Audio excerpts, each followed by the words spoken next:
Hai, Assalamualaikum dan salam sejahtera. Bersua kembali bersama Cikgu Tina dan kali ini kita akan sama-sama belajar tajuk yang terakhir untuk Sains tahun 6 iaitu mesin. Mesin ringkas. Mesin ringkas ialah alat yang membolehkan kita melakukan kerja dengan lebih mudah dan cepat. Terdapat 7 jenis mesin ringkas. Dan setiap mesin mempunyai kegunaannya yang tertentu. Mari kita perhatikan dan kenal pasti 7 jenis mesin ringkas yang terdapat dalam situasi perkhemahan pada gambar rajah berikut. Mesin ringkas yang pertama, skru. Skru digunakan untuk menyatukan dan mengetatkan kepingan papan tanda pada sebatang kayu. Kedua, satah condong. Papan disendengkan menjadi satah condong untuk memudahkan kerja menggerakkan beban ke aras yang berbeza ketinggian. Ketiga, roda dan gandar. Roda dan gandar pada pedal basikal menggerakkan gear dan seterusnya memutarkan roda basikal. Keempat, gear. Gear yang dipasang pada basikal berguna untuk menggerakkan roda basikal pada kelajuan yang berbeza. Kelima, tuas. Sudu digunakan sebagai tuas untuk membuka penutup tin makanan. Keenam, baji. Baji pada kapak memudahkan kerja memisahkan atau membelah batang kayu. Dan mesin ringkas yang ketujuh ialah takal. Kita lihat contoh takal yang pertama. Takal pada tiang bendera digunakan untuk menaikkan dan menurunkan bendera. Dan contoh takal yang kedua, takal yang dipasang pada menara tinjau digunakan untuk menaikkan beban dengan lebih mudah ke atas menara. Selepas ini kita akan lihat satu persatu jenis-jenis mesin ringkas beserta contoh dan kegunaannya. Kita mulakan dengan satah condong. Satah condong ialah satu permukaan yang disendengkan dengan kedua-dua hujungnya diletakkan pada ketinggian yang berbeza. Seperti ini. Aras bawah dan aras yang lebih tinggi. Satah condong memudahkan kita bergerak dan menggerakkan beban dari satu aras ke aras yang lebih tinggi. Sebagai contoh, menggerakkan beban menggunakan kereta sorong dari aras bawah ke atas. Menaiki tangga melalui jalan raya bertingkat untuk ke kawasan yang lebih tinggi seperti di kawasan berbukit ataupun pergunungan. Dan selain itu, satah condong juga memudahkan pergerakan orang kurang upaya. Skru. Skru ialah sejenis mesin ringkas yang mempunyai satah condong berlingkar yang dinamakan bebenang. Seperti gambar rajah ini. Skru digunakan untuk menyatukan dan mengetatkan dua kepingan objek yang bergabung. Contoh kegunaan skru adalah Skru pada mentol. Mengetatkan mentol pada pemegang mentol. Skru pada botol. Membolehkan penutup botol diketatkan. Dan contoh ketiga, skru pada pemegang kaki retot.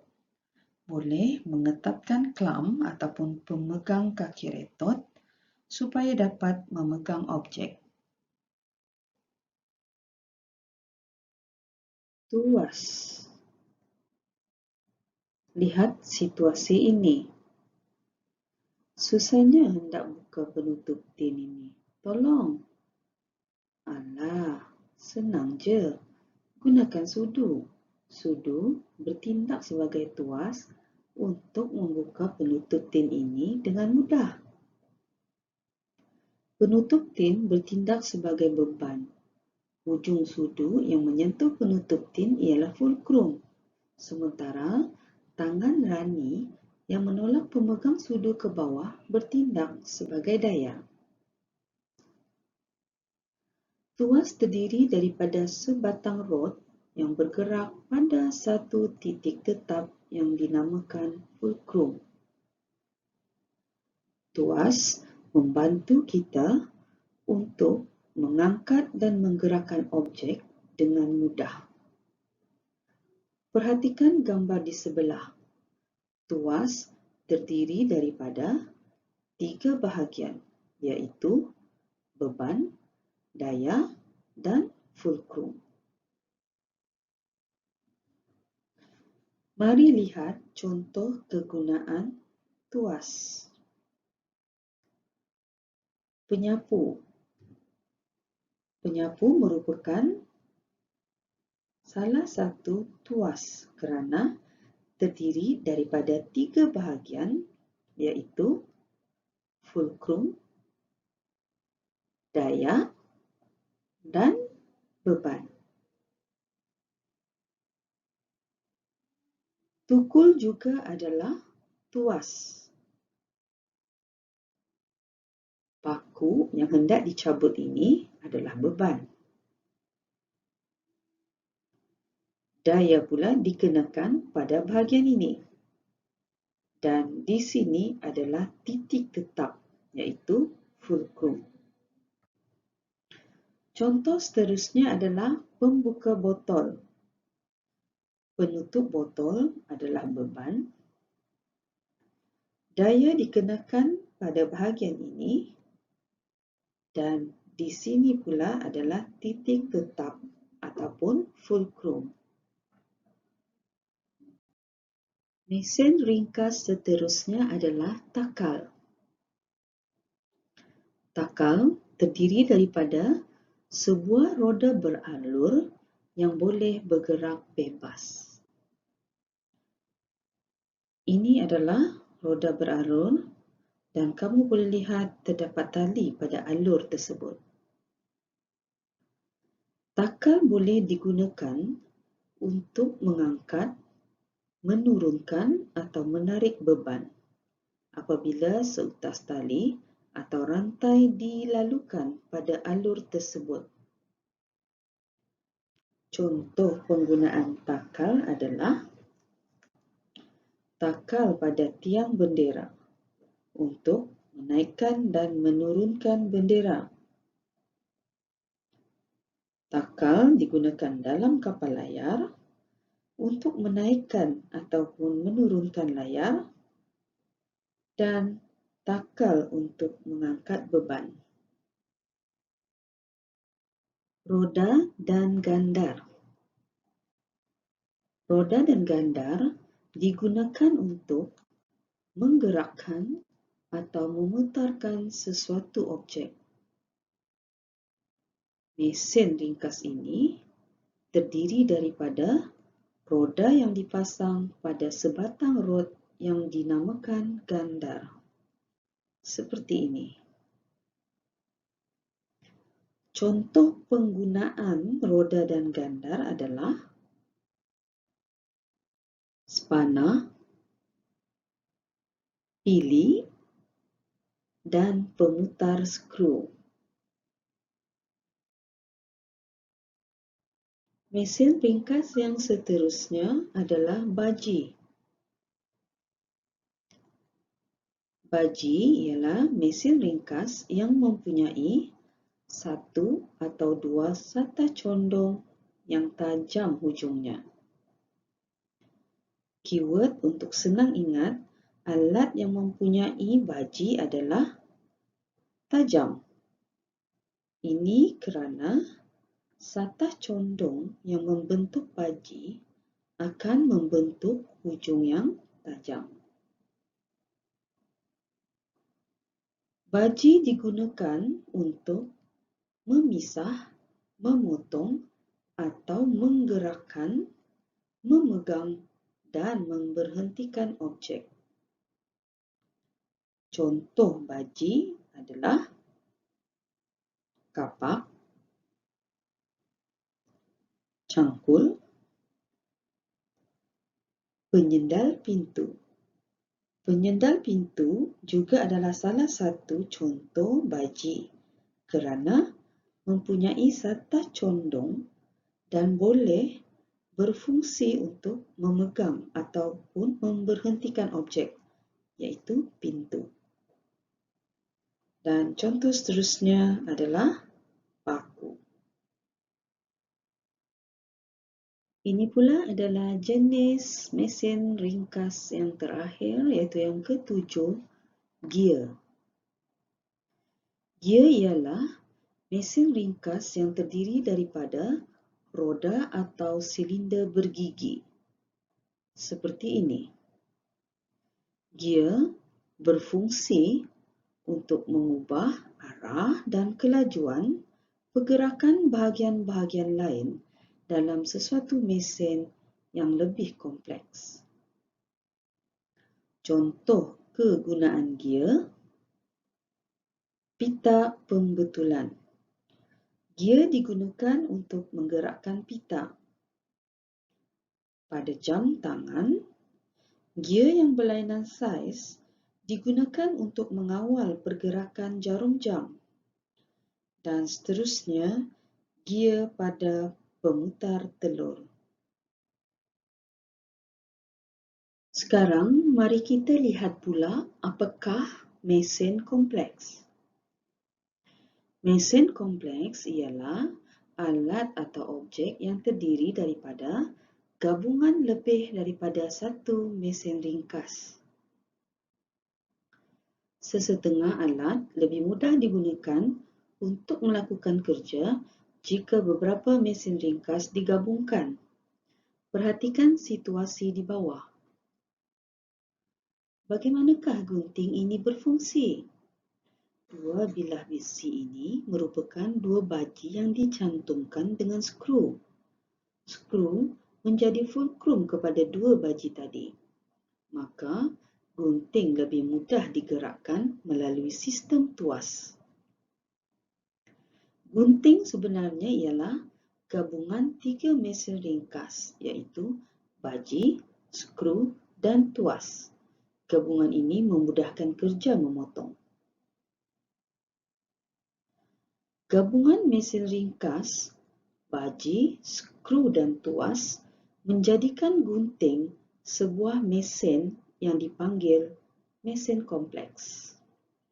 Apakah yang akan berlaku jika skru pada gunting ditanggalkan? Ya, sudah tentu gunting akan sukar untuk digerakkan. Perhatikan gambar di bawah. Kenal pasti mesin ringkas yang terdapat pada alat di bawah. Kita mulakan dengan pengasah pensel. Mesin ringkas yang terdapat pada pengasah pensel ialah roda dan gandar dan baji. Jangka lukis. Mesin ringkas yang terdapat pada jangka lukis adalah skru, baji dan tuas. Manakala mesin ringkas yang terdapat pada kereta mainan pula adalah skru, gear dan roda, dan gandar. Mari kita kenali contoh mesin kompleks yang lain. Perhatikan situasi keluarga Lim yang sedang bergotong royong pada hujung minggu. Apakah mesin kompleks yang dapat kamu perhatikan dalam gambar ini? Terangkan jenis mesin ringkas yang dapat kamu kenal pasti dalam mesin kompleks tersebut. Kita mulakan dengan kereta sorong. Mesin ringkas yang terdapat dalam kereta sorong adalah roda dan gandar dan tuas. Tanaman yang berada di dalam kereta sorong ini adalah beban.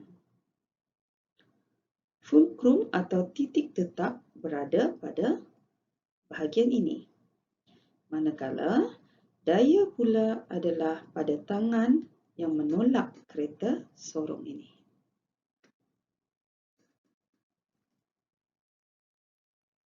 Jam tangan. Mesin ringkas yang terdapat pada jam tangan ialah gear, roda dan gandar, dan skru. Seterusnya, mesin rumput. Mesin ringkas yang terdapat pada mesin rumput ialah roda dan gandar, skru, baji, dan juga gear. Bagaimana pula pada basikal ini?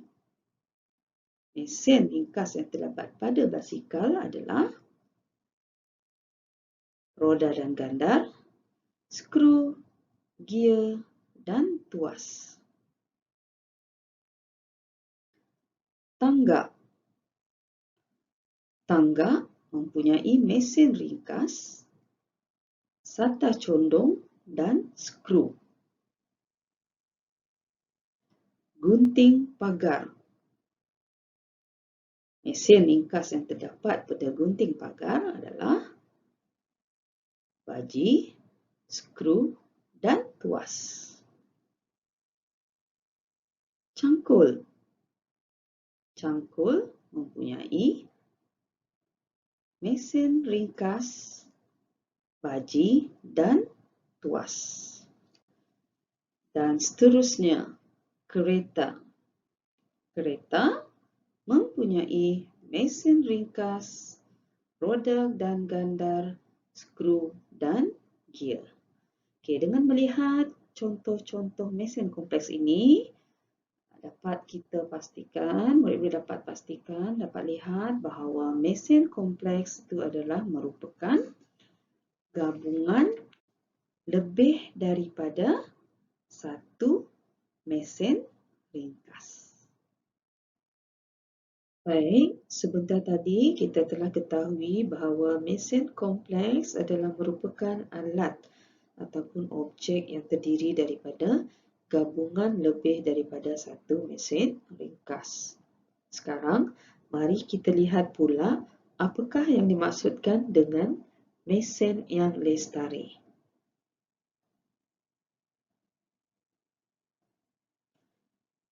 Mesin dicipta untuk membantu kita dalam menyelesaikan pelbagai kerja harian. Mesin yang lestari akan dicipta dari semasa ke semasa untuk memberikan lebih banyak manfaat kepada manusia. Apakah maksud mesin yang lestari? Perkataan lestari bermaksud tidak berubah-ubah, kekal, dan tetap. Mesin yang lestari pula ialah mesin yang tahan lama, tidak mudah rosak, menguntungkan, tidak memberi kesan buruk kepada alam sekitar, mudah dan selamat digunakan. Mengapakah penciptaan mesin yang lestari penting kepada manusia? Pertama, untuk meningkatkan produktiviti pengeluaran. Sebagai contoh, dalam bidang pertanian. Gambar di atas menunjukkan dua kaedah yang digunakan oleh petani untuk membajak tanah dan menuai padi. Jika dibandingkan kaedah dahulu dan kaedah sekarang dapat meningkatkan produktiviti pengeluaran kerana menggunakan mesin yang lebih moden. Kepentingan yang kedua ialah dapat mengangkut barang yang berat atau besar dalam kuantiti yang banyak. Contohnya dalam bidang perindustrian. Bagaimanakah mesin-mesin yang ditunjukkan dalam situasi di atas dapat membantu pekerja menyelesaikan kerja dengan lebih berkesan? Jika dibandingkan mesin manual dan mesin bermotor dapat mengangkut barang yang lebih berat dan besar dalam kuantiti yang lebih banyak. Kepentingan yang ketiga ialah dapat membantu mempercepatkan dan memudahkan kerja. Contohnya dalam kehidupan harian. Penggunaan mesin kompleks dapat membantu mempercepatkan dan memudahkan kerja. Contohnya, penggunaan mesin pengasah pensel lebih memudahkan berbanding dengan hanya menggunakan pisau untuk menajamkan pensel. Alat pengisar makanan bermotor lebih memudahkan berbanding alat yang manual. Penggunaan mesin basuh lebih memudahkan kerja-kerja membasuh pakaian berbanding dengan hanya menggunakan tangan. Kepentingan yang keempat adalah masa perjalanan dan penghantaran dari satu tempat ke tempat lain menjadi lebih singkat. Contohnya, bot yang menggunakan gear bermotor bergerak lebih laju berbanding perahu kayuhan. Selain itu,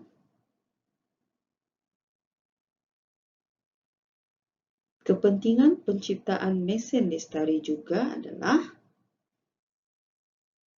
menjadikan komunikasi lebih mudah dan cepat walaupun pada jarak yang jauh.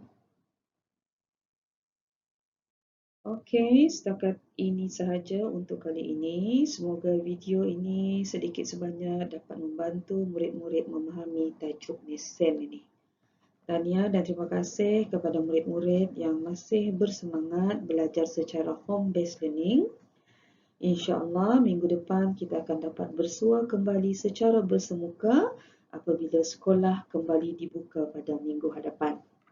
Tugasan minggu ini adalah modul Sains PKP muka surat 26 hingga 30 bagi tajuk mesin. Ini bermaksud murid-murid telah menghabiskan tugasan dalam modul tersebut dan kita akan kumpul tugasan tersebut semasa sekolah kembali dibuka pada minggu depan. Okey, itu sahaja. Jaga diri baik-baik. Jumpa minggu hadapan. Bye-bye.